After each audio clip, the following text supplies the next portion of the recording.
قدرة الرحمن لخضعت إجلالا وتسبيحا له، سبحانه رب عظيم الشان.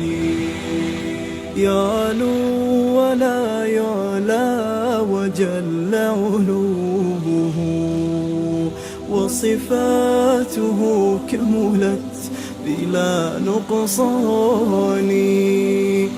سلطانه باق ويبقى ملكه، هذا ويفنى كل ذي سلطان. في كل شيء قد تكامل صنعه، ذا